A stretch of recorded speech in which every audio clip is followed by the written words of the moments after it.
The following is a conversation with Joe Allen, the Managing Director for Accelerator programs at the University of New Brunswick. Joe is an entrepreneur with his own brewery. He is also a mentor and a community leader.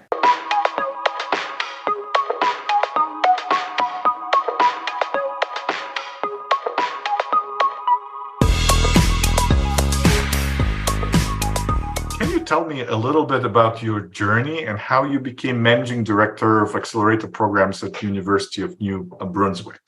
No, absolutely. So I started out actually as an accountant. I got my business degree from the University of New Brunswick back in 2002. Worked for KPMG for a few years, and then went on to become CFO of a couple companies, and then had an opportunity to work in economic development with the province here, and it was a lot of fun. It was an opportunity to work with companies. Some were struggling, some were going strong, but it was always nice to be able to get in there, roll up my sleeves, and help things along, hopefully, and not be a pain in the backside or a burden on those that I was visiting. From there, I moved. I spent about 8 years with the province. Then I moved to the New Brunswick Innovation Foundation as the investment manager, or the director of investments. For the New Brunswick Innovation Foundation, which operates as a VC arm, essentially, of the government of New Brunswick. And again, great fun, worked with a lot of great companies, but every time you do a good job, they seem to take it away from you. And we got to the point where, we had grown to the point where I was doing more management and spending less time working with the companies and giving that chance to hopefully make a positive impact on them. So roughly, I guess it's been 5.5 years I've been with UNB, University of New Brunswick, in this role, and really enjoy it. We've had, at this point, since I've started, we've had 16 cohorts go through our program in both the Summer Institute and Energy Adventures, which is two clear and distinct programs that we run. And it's been a lot of fun. And that's kind of how I got here. I looked at your background. There are some interesting things that you have on there, like Devil's Skip Distillery since 2017 and Upper Kingsclear Fire Department since 2004. That's right. And you were also Director of Investments in the Brunswick Innovation Foundation for a couple of years. So yes. Could you share a little bit how those fit into your economic development work? Honestly, since I was a little boy, in the age of 3 or 4, my dad was a volunteer firefighter, and I chased him everywhere. And I've since retired from that. It's been probably 3 or 4 years, so maybe I need to update my account. But it's a lot of fun, and it's some great lessons, some great camaraderie. And you know what? People have bad days every day. And until you're, running into someone else's burning house, you realize, you know what? My bad days aren't really all that bad. My house is still standing. My loved ones are still doing well, and everything else is gravy. So that's the firefighter story. And then with Devil's Keep, so I had my business partner, Ray Fitzpatrick, I met at NBIF at the Innovation Foundation. And again, we worked with a lot of companies, and we always had a passion for beer. We enjoy craft beer, and we got to travel a lot with the role, and that gave us opportunity to explore lots of breweries. So we said, why don't we start a brewery? And we quickly realized that here in Fredericton, we have a great craft beer scene, but I think it's number one in Canada on a per capita basis for breweries. So we said, well, do we want to be the last one in, or is there another route we can take? So we looked at the environment, and we realized that distilling was essentially the next wave of craft alcohol. So we said, why don't we explore that? And the rest is history. We've been at it for 5 years and juggling this and the distillery. But it's been a lot of fun. And if I have a bad day, I can just have a drink. It's right at my fingertips. So awesome. yeah. So thank you for sharing that story. And I love this firefighting thing, like following you in Dad's footsteps. That's pretty cool. Yeah. In terms of your day-to-day, I wanted to ask, what do you get paid to do as a managing director? So as the managing director, it's my role to make sure, think of it almost as a CEO role, where I'm making sure that everything is as it should be from a funding perspective, from essentially all the moving parts, program initiatives, and everything essentially that helps keep the program rolling. We're a small team. We are 3 that are focused on the Accelerator piece. Igor takes care of the operations side, and Bell takes care of the programming. So those 2 team members allow me to really, I can dive into the weeds if I need be, but I can also stay at that 50,000 foot level where I can, make sure that the program is running smoothly. And the vision and the mission is being executed as we would like it to be. And could you talk a little bit about the Accelerator? Is it one program, or do you have a couple of programs, and who do you serve? Yeah, so we have 2 programs. I'll start with the Summer Institute. The Summer Institute is kind of what we grew out of. We recognized this predates me, but there was at one point an article written in the Globe and Mail saying, "Do we need arts education?" And the thought was, absolutely, yes, we do. And there are lots of people that get an arts degree that have an entrepreneurial spirit. And we said, well, who's servicing this group of people? And we quickly realized that no one is. So we started the Summer Institute with a focus on creativity, with a focus on more what I would call lifestyle businesses and consumer packaged goods businesses. The goal with this program is not to necessarily create a venture backable company. It's to create solid entrepreneurs. We focus first on the founders. That's our number one concern. Are they quality people who have the capacity to do something amazing? And then we say yes or no. And if they are, we say, okay, well, what is the offering? What's the package? What do you sell? And if we feel we can get behind that, we certainly jump at the opportunity. We kicked off our 10th cohort. So I'm looking up at the calendar. Our 10th cohort 2 weeks ago. We're working with 5 great companies. Our focus with these companies, typically, we're not tightly geographically bound, but we really focus on New Brunswick companies first. Our thought is, venture capital-backed companies make up 1% to 2% of the marketplace, and who takes care of the other 99%? And that's kind of where we found the niche with the Summer Institute. From that, though, we realized we weren't using the strengths necessarily as well as we could of the engineering faculty at the University of New Brunswick. It is Canada's oldest English-speaking engineering faculty in Canada. We have the oldest computer science faculty in Canada. So we said, we've got this great alumni network. We've got this great engineering school and wonderful faculty. So what can we do that ties into with the faculty a little tighter? And from there, we created Energy Ventures, which is an accelerator that focuses on energy, smart grid, clean tech, cybersecurity, and AI. So we do have 5 verticals. We do see them interplaying quite nicely, and they really match up with the skill sets of the engineering faculty and as our broader network as a whole. So. We are, again, 2 weeks into our 9th cohort. We do 2 offerings a year of Energia, and we do recruit. We do go a little broader in our recruitment for this. So we have had companies pretty much all across Canada, but we've had a couple from India, a couple from Israel, 7 or 8 from Europe,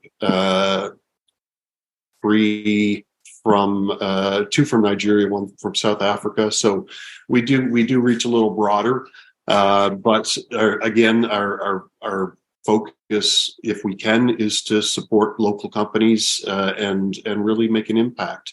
When we do recruit internationally, we do we certainly encourage them to stay in New Brunswick. The University of New Brunswick, it's been 6 years ago now, I guess, but we were named the most entrepreneurial university in Canada. And in Fredericton, the year before that, was the most entrepreneurial city in Canada. So we're very proud of what we do, and we've got a great history here. We've had a couple of exits back to back that totaled in excess of $1 billion.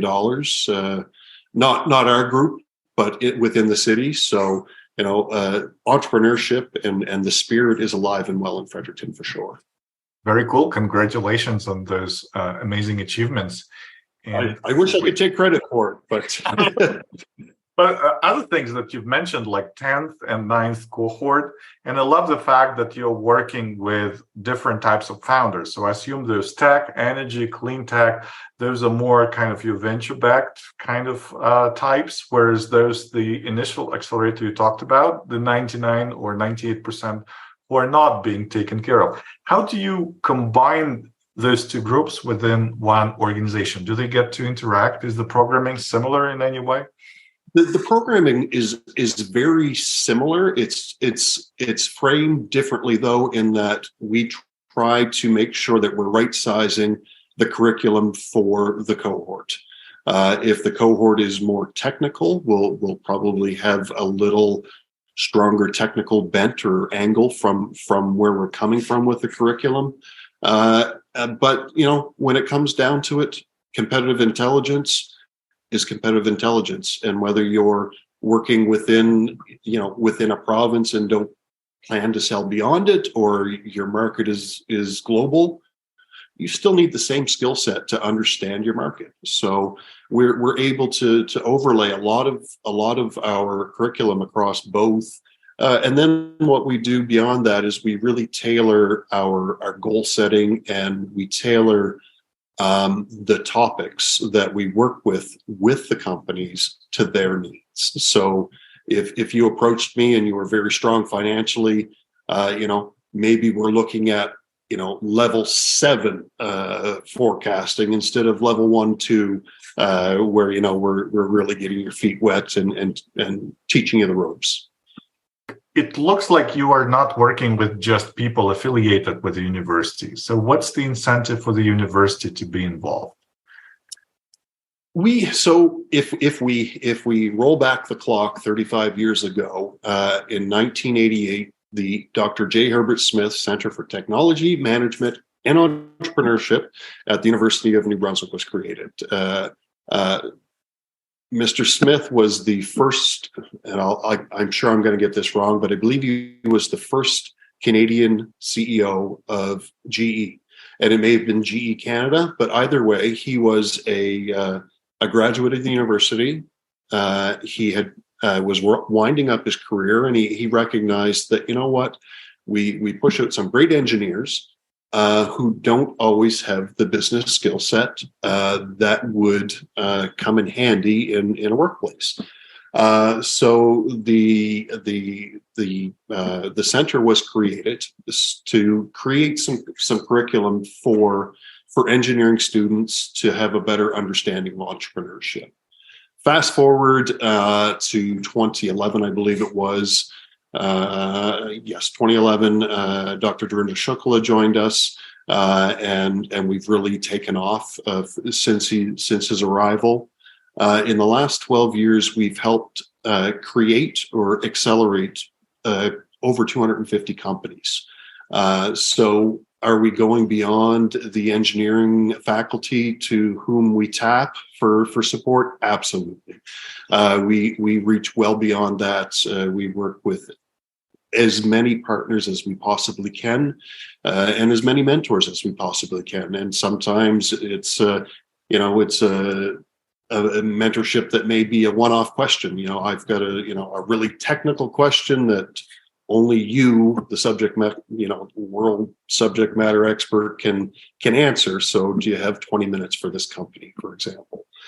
So we do tap into the faculty from that perspective, and from a general mentorship perspective. But we also, we reach as far and broad as we can in order to help the companies.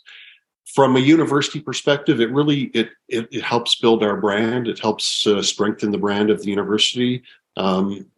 MIT is well known. MIT has some excellent entrepreneurs that have come from their program, and the two go hand in hand. As we build entrepreneurs, or we build entrepreneurs. That sounds a little funny, but as we work with potential entrepreneurs. And if they're graduating from the engineering faculty and they come out with this skill set, it only works to strengthen what the university has in their alumni group and helps build the reputation for both the accelerators and the university and the city for that matter. Thank you for sharing that perspective. And you mentioned mentorship, and this is kind of the next segue I wanted to talk about. So how do you incorporate mentorship into the work of accelerators or into helping the entrepreneurs succeed?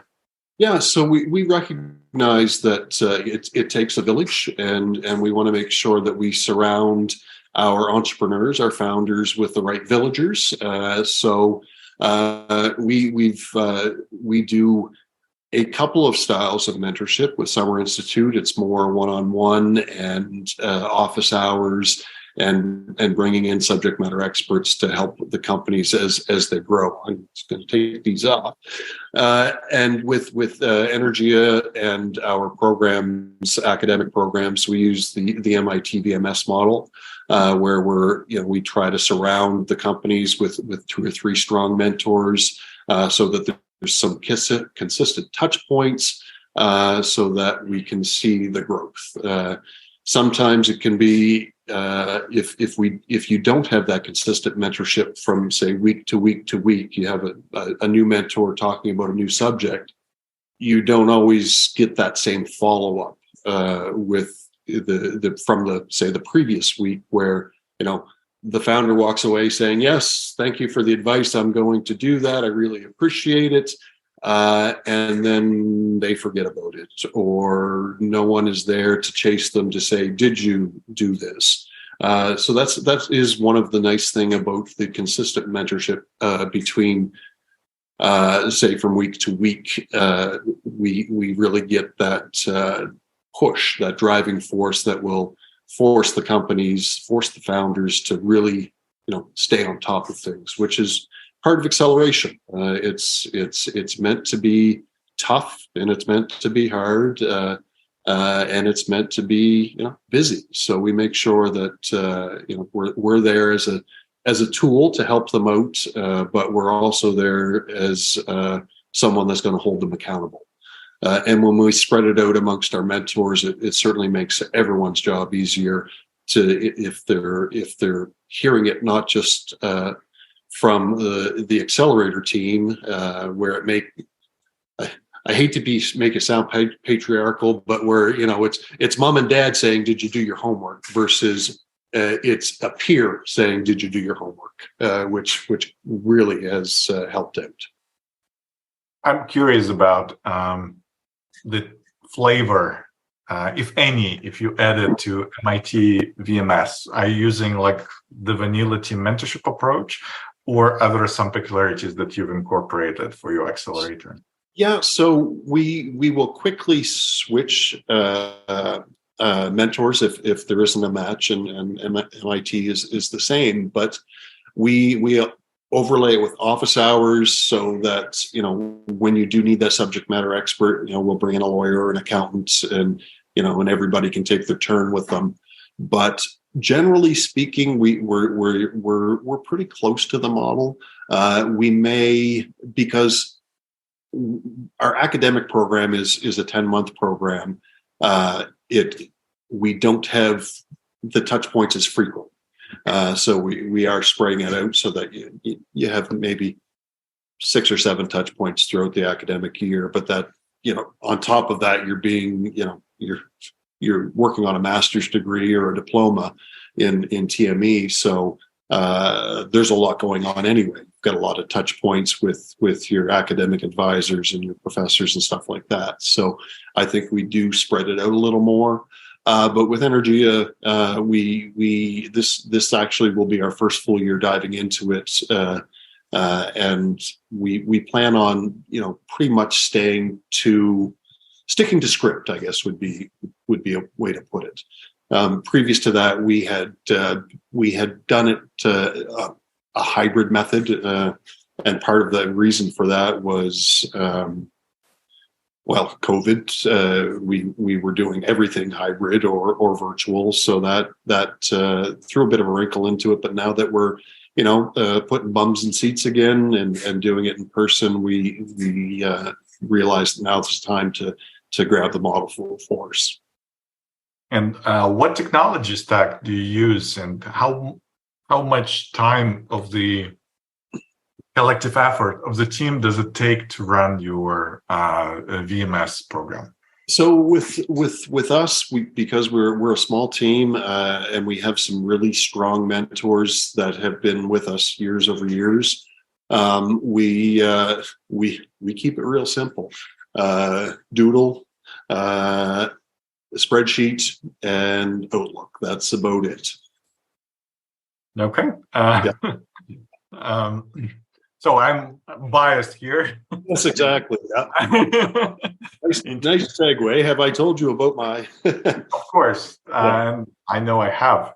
Yeah. But this is something that I'm personally passionate about in terms of kind of enhancing that experience.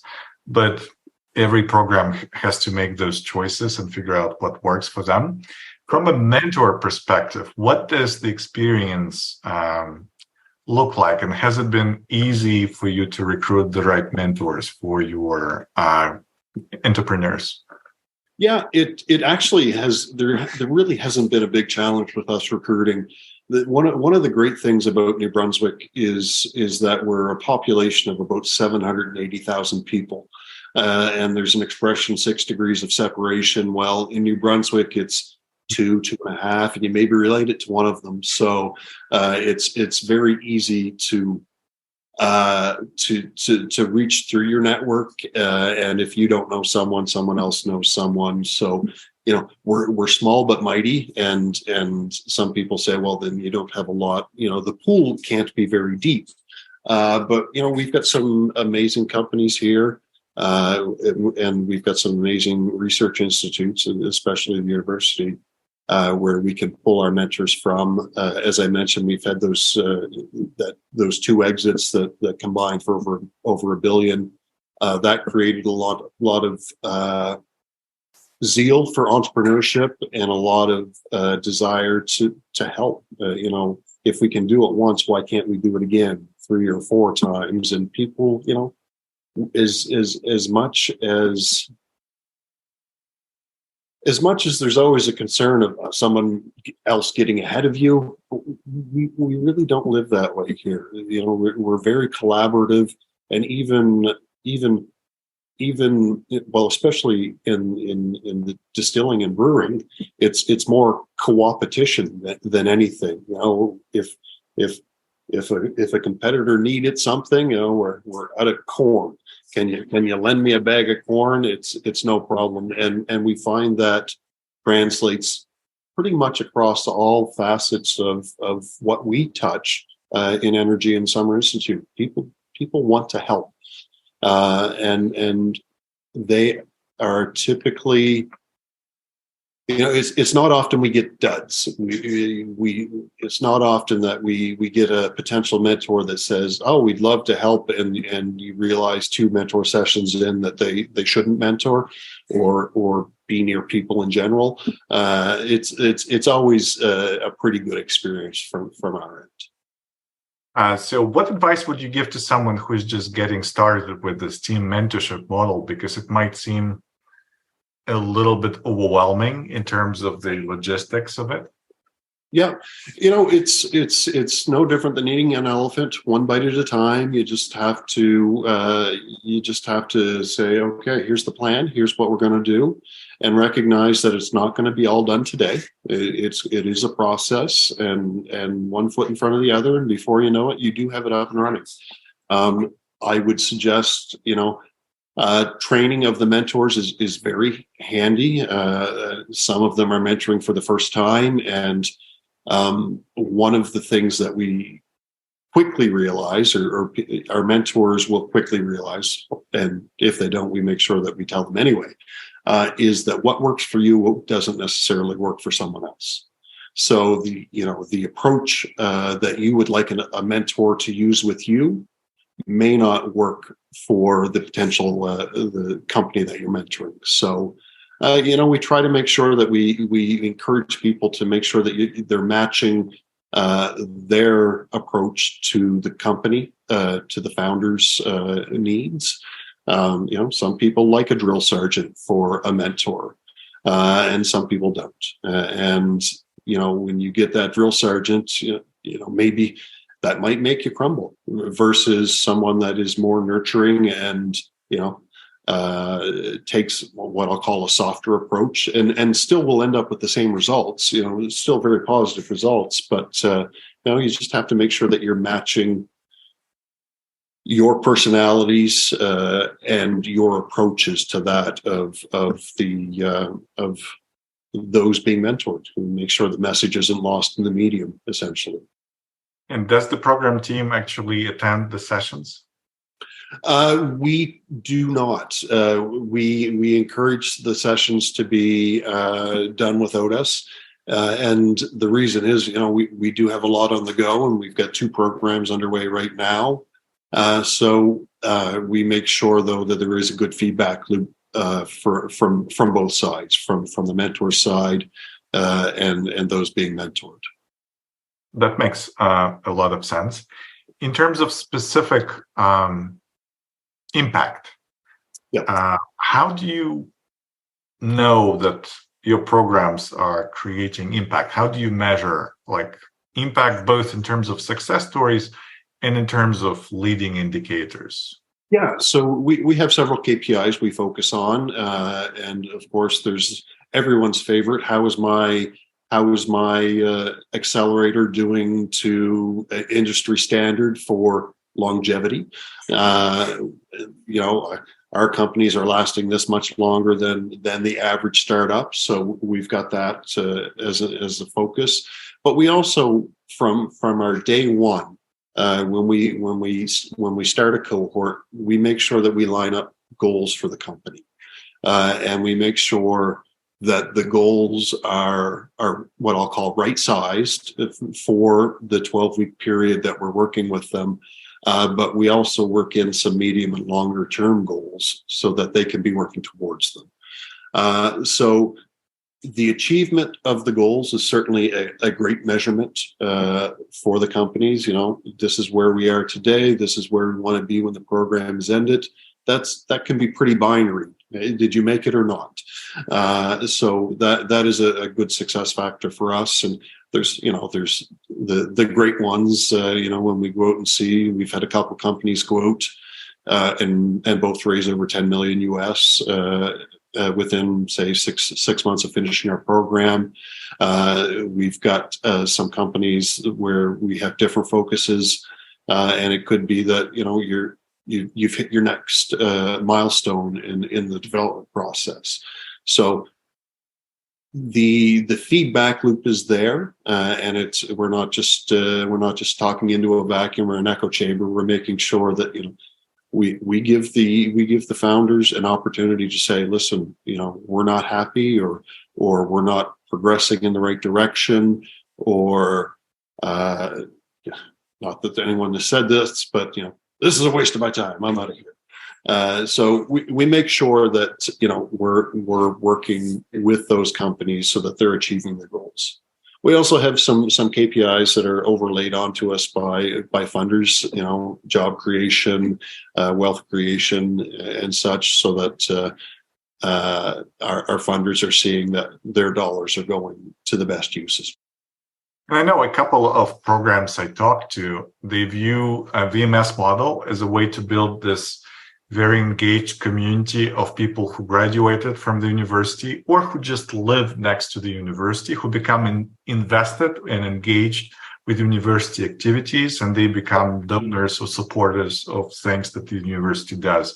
Is it one of the things that you are trying to accomplish as well, or it's not? It's not a direct focus for us. Our focus, first and foremost, is the companies and the founders. And if there are some nice ancillary or indirect benefits where, people feel more beholden to the university, or, choose to send their children there versus somewhere else, then great. But although we're within the the engineering faculty, we are somewhat removed from it in that we operate as an accelerator, and the accelerator operates as a startup. So we're worried about the immediacy. Do we have enough money to keep going and offer that next cohort, and B, are we creating value within those cohorts? Those are our biggest areas of focus. So thank you so much for sharing. There's been a lot that you talked about. I wanted to ask, from that journey of running and essentially a program within the university, I'm sure there are a lot of things that you've learned that were unexpected as you were building your managing director muscles. Could you share one or two major insights that you made through that journey? With this program, we do very much try to operate like a startup. We're lean, we're mean, and we try to get as much as we can with the resources we have. One of the biggest things I've learned probably is more patience.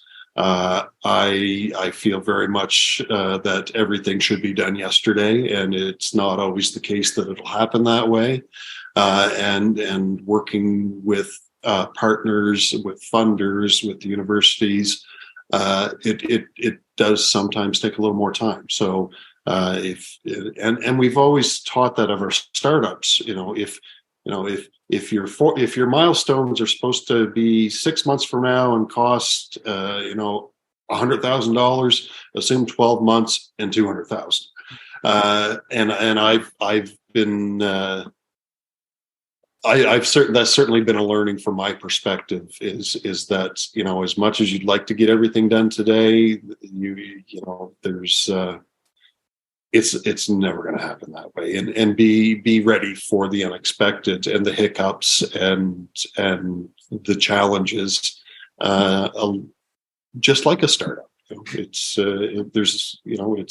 from that perspective, I feel like we very much walk in the founder's footsteps, because we are operating that way as well. I agree with you 100%. I feel it's a pretty similar experience running a program like that or being a startup. Yeah. No, absolutely. And we operate strictly through funding that we were able to attract. So if we don't attract the funding, we don't eat, sort of thing. So we make sure that we live the fundraising experience, just like a potential venture-backed company. My last question for you is about the future. So for the next 12 months, and you hinted at some other programs you are building, what excites you the most about the next year ahead? I think the next year ahead, I think this is a real growth opportunity for us. I think we can catapult our brand that much further ahead. We're very proud of the work that we've done, but I feel like we've come very close to, not quite perfecting, because we'll always look to improve. But the accelerators that we have, the programs that we're running, we're very happy with where they're at, and they're in a very good spot. And I believe that we can now work on our next versions, our next products, so that we can have additional offerings in the market and be able to help that many more companies. Because really, that's what it's all. That's what it's all about for me. That's what I enjoy. I've coached. I started coaching in junior high, so in grade 7 or 8, 8 or 9, I guess it would have been. So that would have been in the late 80s, as you could probably guess. And it's always been my favorite thing to do. I like to teach, and I like to share my pearls of wisdom, or the stuff I've got in my toolbox that someone else has shared with me, and just to help create better, happier people. Because if you can share something that helps, reduce someone else's pain, from a technology perspective or an accounting perspective or whatever, then I feel good about that, and I can go home at night and relax, enjoy my family, and be proud of what I've done. Thank you so much, Joe, for your time. Thanks, Igor, and we'll chat soon. Thank you for tuning in to the Slice of Mentorship podcast. If you're interested in mentorship or in building or upgrading your mentorship program, check out our website, traction5.com. Traction 5 is a SaaS platform that my dedicated team and I have created to help streamline the management of team mentorship and innovation programs. And I look forward to engaging with you on the next episode.